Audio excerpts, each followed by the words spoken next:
After the viral success of Talk to Me, the Philippou Brothers are back with their next A24 horror film, Bring Her Back. But how does it compare to their debut? Today we're diving into Bring Her Back versus Talk to Me. Which horror film did it better? I've watched both of them, I have tons of thoughts, so let's break it down. The first thing we gotta talk about is the horror and the tension. These are horror movies. How scary are they? Well, both of them are the same and also kind of a little bit different. So let's go ahead and start with Talk to Me. Talk to Me starts out as this party horror. It's very light, it's chaotic, but it is a lot of fun. The first half of that movie is a lot of fun with the partying, even when they bring in the actual hand and the people are getting possessed at the parties to feel something.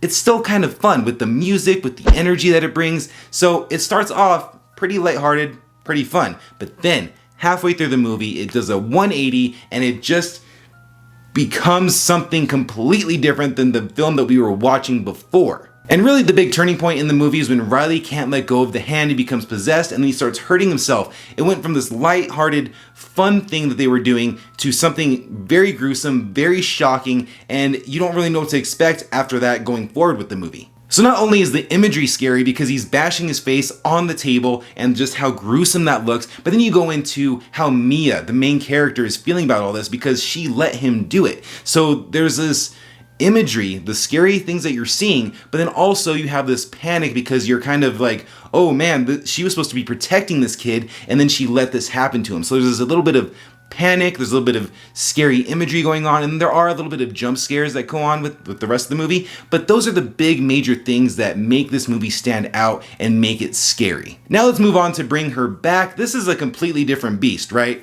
Talk to Me had that 180 right in the middle of the movie, turns into something else.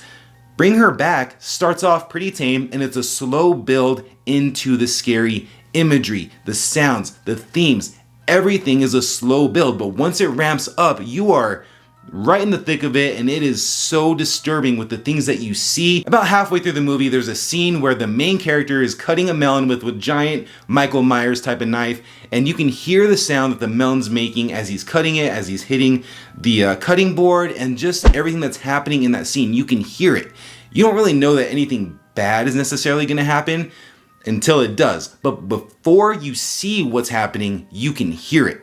And that sound, even before you see what's going on, the sound itself will stick with you forever. And then you see the thing and you're like, okay, never want to watch that scene again. And if you can believe it, this movie is nowhere near as funny as Talk to Me. Talk to Me had a few good moments that you could kind of sit with and laugh at. This thing, not at all. There are jokes in it, but it's very far in between. Now, Bring Her Back does have jump scares, but it's not the traditional cheap jump scares that they get by making a really loud sound and catching us off guard even though we knew something was about to happen. This movie uses the sound, it uses the imagery, it uses everything that they were using in Talk to Me, and they just leveled it up for Bring Her Back. It's really cool to see the progression, even in just one movie after the other of these directors. They are leveling up, they're being creative, they're doing everything that they should be, and Bring Her Back is showing us what they want to do, what they're not afraid to do, and it just works across the board in this movie. As an example, there's a scene in the movie where the main character is looking through the screen of his phone, he's trying to record something. When you're looking through the phone and you see the rain hitting the window that he's looking through, and you see what's on the other side of the window, the way that all of that works, it's such a simple thing to do, but it's so effective because of the effects that they used on what's the other side of the window. And looking at it through the rain, through the phone, it is unsettling, it's crazy, it's weird, it shouldn't work, and yet it does. It's just really, really awesome to see. Next up, we're going to talk about the characters and the performances. Now, the characters in Talk to Me, they were fine. They weren't anything to write home about. It's not that they were written bad, it's just that there were a lot of characters, especially when they start partying and everything like that, but none of them are really that likable. There might be one or two. And Mia, as the main lead, she did fine as well. The character was written well, the performance was fine, but everything surrounding her was not that great. And her character itself, there wasn't really enough there to really 100% be behind her and want her to get out of the situation that she's in. You wanted her to win, you wanted everything to be okay, but it wasn't this thing that you're like 100% on. And this is where Bring Her Back really shines. They nailed it, right? The brother and sister dynamic in this, you are behind them the very first scene that you see them together. You just are. You want the big brother to take care of the little sister no matter what happens, right? And then there's an unexpected death that happens, and now you want them to be together and make it through everything even more. But the big X factor that just makes Bring Her Back just leagues above Talk to Me is Sally Hawkins as Laura. Her character as Laura, you feel everything that she brings, that she's going through, the grief, the anger, the sadness, literally everything. And you feel for her. You want her to be okay. You really start to kind of like her. But Sally Hawkins, as that character and how that character is written, you hate this character. She is a terrible human being. She is awful, but then you start to see what she's going through and you see the emotions that she brings, and you can still kind of see a little bit of shred of humanity through her and her performance. So you're kind of on both sides. You ultimately don't want her to win because she's a terrible human being, but you can still see the humanity in her. And I think that's a very hard thing to do when you're a character that's written so just unlikable because of what your motives are. So I know I'm all over the place with this because that's how the character is. There's so many different layers. You don't know if she's being genuine with what she's saying as far as being sympathetic and wanting to help, or is she being manipulative and trying to get what she wants the most out of these kids. There's tons to dissect about that character. That could be a whole video in itself, but Sally Hawkins as Laura in Bring Her Back is one of the best characters in a horror movie that I can remember.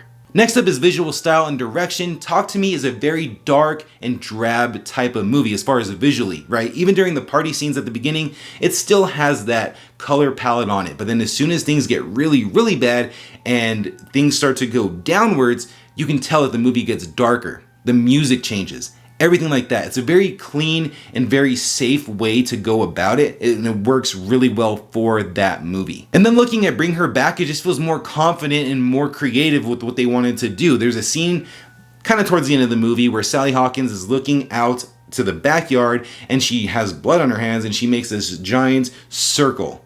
And the person on the other side walks up, so you have this kind of distorted imagery of the blood. You have the rain hitting the thing and they're looking at each other, and how they pan over both of them. You have to see it to understand what I'm talking about, but it looks beautiful and haunting, and there's multiple examples throughout the movie of things like that. But there's little tiny creative things that they do just like that with the camera, even with the sound, with really virtually everything that just works. So I'm not saying that Talk to Me didn't work, because there's a lot of things that carry over from Talk to Me, and then you can just see that they build on top of that. And if this is any indication, their next movie, which I believe is the sequel to Talk to Me, that is just gonna level up on this. So it's a very good sign to see the creativeness in Bring Her Back going from Talk to Me to this movie.